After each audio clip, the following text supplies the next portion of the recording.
Shaman has always been a class built around teamwork. A lot of your toolkit is designed to make everyone around you stronger. But what happens if you use all of it just for yourself? What if you play with the most selfish talent and stat available? First, let's look at the talents. Enhancement Shaman is a melee spec, but it's nowhere near as naturally durable as something like a warrior or a death knight. So if we are going to make this setup work, we need to invest heavily into survivability. The Elemental Orbit lets us keep both Earth Shield and Lightning Shield on ourselves, which is already a very good selfish start. Therazane's Resilience gives us more self-healing. Instinctive Imbuements adds more agility.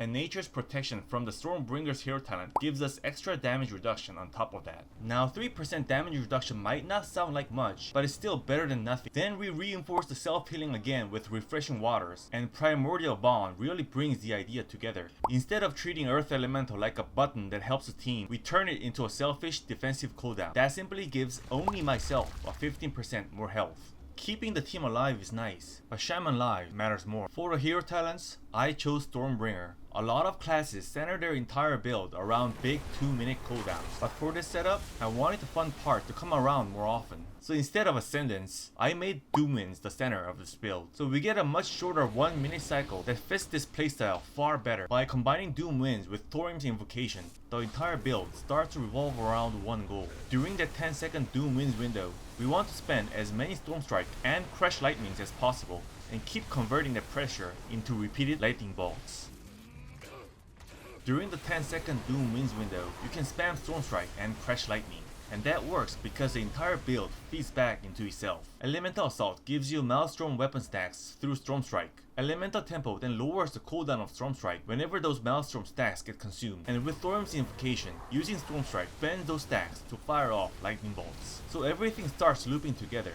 Before we look any deeper into the talents, here's a quick word from today's sponsor. This will only last until I fall off and die. Today's video is sponsored by SkyCoach, a platform that helps you get the exact kind of support that fits your character, your current level, and whatever goals you are trying to reach. One feature I especially like is their self-play option, which lets you keep full control of your account while still getting help from experienced players. Instead of spending hours trying to learn everything the painful way, you can play with high-level players who already know the fastest and cleanest path forward. Whether you're coming back from a long break, trying to catch up with current endgame content, or just want the game to feel smoother and less frustrating, SkyCoach makes that process a lot easier. They are already trusted by more than 150,000 players around the world, and they also support a wide range of other major games too. So if you want to make faster progress this season, check the promo code below and see how much further you can go with the right support behind you. Talents like Static Accumulation and Lightning Strike keep generating even more Maelstroms, so during those 10 seconds of Doomwinds, you start feeling like a thunder god.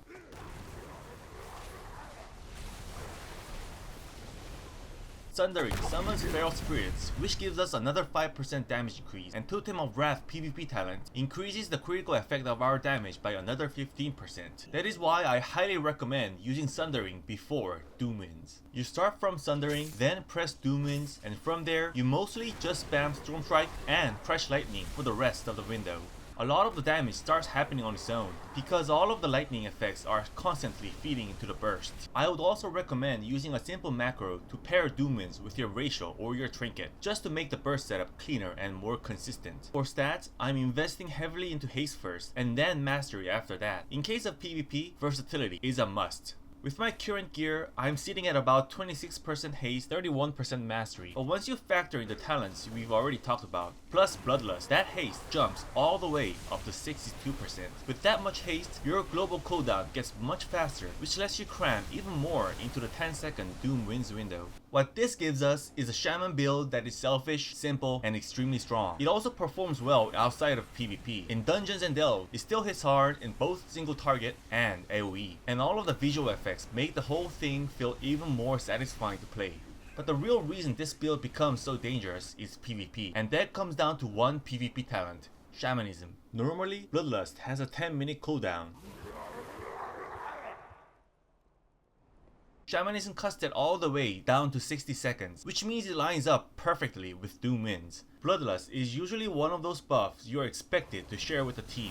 Instead, we turn one of the strongest buffs in the game into a 60-second cooldown and keep it entirely for for ourselves. Why would I share one of the best buffs in the game with my team on a 10-minute cooldown when I can just use it for myself every 60 seconds? And to make this 1 minute setup as clean as possible, we even give up Ascendance. While most other classes are playing around 2-minute cooldowns, you get to enjoy yourself every 1 minute instead.